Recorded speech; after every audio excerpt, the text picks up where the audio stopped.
Es Radioactiva, el planeta rock, y a esta hora un placer con un gran invitado que viene a visitar nuestro país por segunda ocasión. Hozier está con nosotros. Hozier, welcome to Radioactiva, man. How are you? Thank you very much. How do you like it so far? I love it. Love it. So happy to be back. Second time in our country, first time festival. Now we are having you finally with your own show. Yeah. So it's fun to sort of play a bit more music, play a few different songs here, and settle in for a couple of days. We were doing load-in yesterday and kind of rehearsal. So it's been great. Cool. I wanted to ask you. I was just listening to your songs, of course. And pretty much you thought about it, that it's been like 10 years in the success of Take Me to Church and now to Sweden. Something very interesting happened in Colombian radio. Both of your songs did like the crossover, just like in the US. You are played in rock radio stations, but also in pop radio stations. Like, did success ever made you like think or rethink the way you make music? Like, I have to go this or that way? I only insofar as... I mean, Take Me to Church was like a crossover hit, and it was like a crossover hit, which was a surprise. But I wanted to make sure that I wasn't focusing on trying to do that, because sometimes the stars just align. You can't choose. You don't choose when a song is going to be a hit or not. But I wanted to avoid it affecting my brain too much to try and do that again and again and again. Let the work be what the work needs to be, and not let the idea of it being a hit influence some of the songs that need to be written, you know. So, but in this day and age, with social media and everything, how do you isolate from that? Because I'm pretty sure, you know, people were like bombarding you with all that stuff and the success that came with both songs, and of course your career and your records, but those particular tracks being able to make the crossover, it's like weird. Yeah, I don't know. Both kind of unexpected, you know, and both I think for different reasons. One, Too Sweet sort of like blew up on like TikTok and social media and stuff like that, and Take Me to Church was being played on like, or being Shazammed on, like, I remember Alabama Mountain Radio before I'd ever been to the States, you know. So I think it gives me some encouragement and some hope that when a song connects with somebody's, like with people's hearts and minds, that it will work for the song, you know. People still connect with music and they invest in it. And you know, I'm romantic like that. I like to think that a good song is just a good song. Yeah, exactly. I wanted to ask you about the lyrics. You use literature and mythology in your songs, but are those like tools or vehicles to tell the story of a third-person character in your songs, or are you using those elements to give a more personal message? Sometimes it's a bit of both. Exactly. It's like when you have a story that's grounded in mythology, you're finding ways in which it resonates with you, or you're finding ways that you can maybe flip the story on its head. But for me, there's a fun challenge and definitely on like Unreal on Earth, telling a story that is that exists somehow like below the ground and above. You're telling two stories in parallel, you know, and sometimes it's about a third person, or sometimes it's about yourself. So yeah, I think there's just such a wealth. There's like a treasure of mythology. Like, coming from Ireland, it's a lot of Irish mythology, and then in Europe, obviously, there's all the European mythology. That the stories we live our lives day to day have already been told many times over. So it's kind of finding where you resonate with those sometimes. So was that like that you choose mythology, like, you know, for an example, I like sci-fi, you know, and I like to read about sci-fi and those kind of stories, but they're not necessarily the influences I use in my work in journalism or radio or whatever, just to put an example out there. So what do you choose? I know poetry, of course, it's also a big element for you. So was that the reason why you picked those tools? And some of the, like, what was sort of inspiring me, or I was reading at least before the last album, before Unreal on Earth, was like some epic poetry.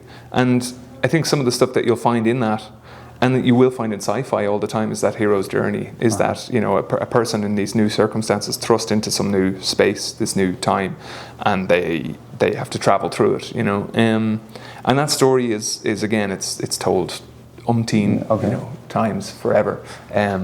So I think it's just finding, and I was finding myself in new circumstances and resonating with these descriptions of like Dante finding himself in new circumstances, was finding all these imagery and all these stories and just finding them an interesting thing to play with, you know. Okay. Also about the latest record, Unreal on Earth, the album has a lot of contrast, and I'm impressed because if you go through songs like Francesca or Diselbe 2, you're listening to one thing and all of a sudden it turns into a different thing. It has a groove or all of a sudden a bass or something different. And on the song, I was expecting to the song like to sound the first half the same, the second half, and it would be perfect. And all of a sudden, these things happened. Why? Yeah, I think like in a song for like Francesca, that outro when things get crazy and there's like a canon, the song seems to sort of fall apart. Rhythmically, the drums fall out. Well, it sort of goes into a stomping, and then there's these voices in canon. That canto, I think it's canto 5 or is it canto 7 in Dante's Inferno, about these two lovers. They're trapped in a. Francesca de Rimini is like an Italian noblewoman from Dante's time. Was who he was writing about. He speaks to her in this place in hell, but she's trapped in a hurricane forever with her lover, being spun around with all lovers in history. And I suppose so part of that song, of entering into that new section of the song, is just trying to represent in music an element of that hurricane, of these voices in singing together, in like locked in with each other. Okay, cool. Yeah. What happened first? You know, you working on the lyrics or reading the Dante's Inferno? Sometimes it's a mix between all things. I was like, some song ideas that you have beforehand, or they're rattling around in your pockets for years, and they find a home in a larger project. But I think I was just reading that, and it wasn't necessarily that I had set out, okay, I'm gonna write a record that resonates with this, but and I think I did try that for a couple of months, but the songs were way too, like it was like it would end up like a Broadway musical or something, you know what I mean, if it references the text too much. But I found it a useful and fun thing to explore, to just find these moments in that piece, or moments in that across that poem, and that resonated with me, and sort of tie elements of my own work to that, you know. Okay, were you like always aiming towards this exploration in your music from your first record to your latest record? It's so different, you know, things have changed a lot in your music, and still, of course, keeping your identity, or what we identify as such. Yeah, I don't think I was. I definitely, certainly on the first album, I didn't look forward to a time when I'd be sitting at home during lockdown, reading epic poetry, like reading Ovid or reading Dante's Inferno. I think part of it is that it becomes not difficult, but there's maybe a challenge to like writing about yourself, like, or just like focusing on yourself. It just feels a little bit kind of, if not indulgent, just it feels like you're walking on the same ground again, you know. But when you have a way to, and this is the wonderful thing about like reading something, or like any art form, you listen to something that's not about you at all, and you're finding out things about yourself along the way. And so that was the case with some of this work. Was like there's a song called Through Me, The Flood, which was like released just before the album. And again, it was just reading some bits of Ovid, and there's his description of the great flood in the Greek mythology, and finding something of my own terror and my own fear in that, and like that. So it opens a door into yourself a little bit. So.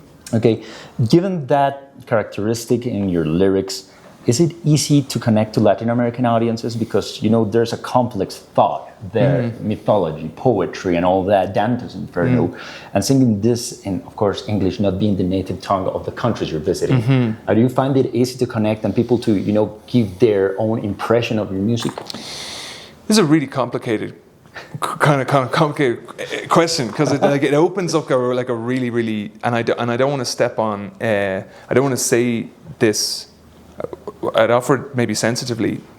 It's sometimes referred to as, and I'm not sure if it's with like certain nations in like South America.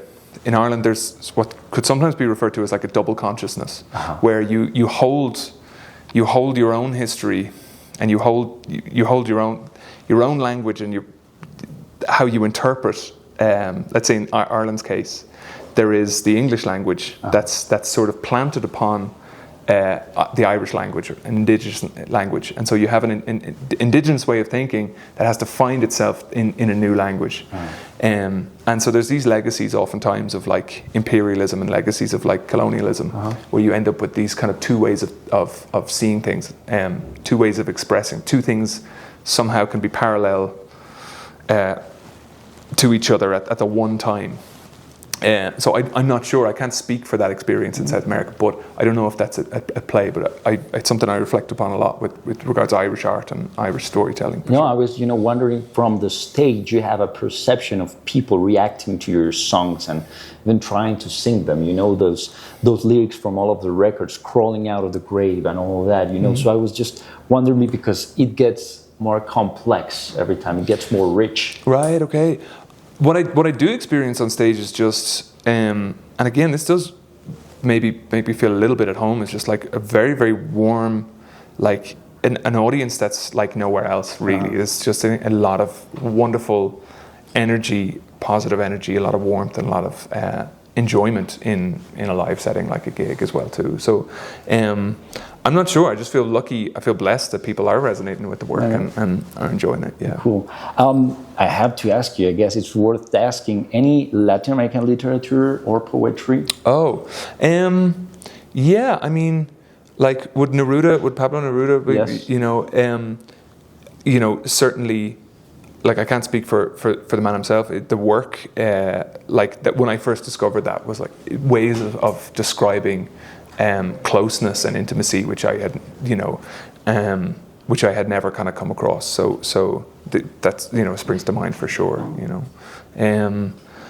But yeah, I think I would love to read it in the original language. So I think I got to get back on Duolingo and Amen.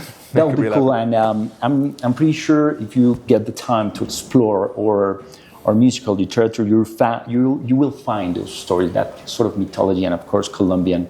We have our thing with literature and Gabriel Garcia Marquez and all that. Yeah. One last question, you're just letting me know that we're out of time. Who did the album cover on the first record? The first record was painted by, it was kind of a collage put together. My mom is an artist, my mother, Rain Hozier Byrne. And so she compiled and painted that. So that's a painting, which it's an original painting. It hangs in their house, in my mom's house. But yeah, she painted that painting. I just read about it and I was wondering, I don't trust that much on the internet, I wanted to ask you, because I love that album cover. Most other things about me are wrong on the internet. That's true. What's like the worst thing you've read on the internet about you? That I am, I don't know, that I'm 6'5", that I'm 6'6", Irishman. I'm actually two people in a trench coat most of the time. Okay. Yeah. Thank you very much for being with us on Radioactive. Thank you very much. Hey, this is Hozier. You are listening to Radioactiva, the Rock Planet.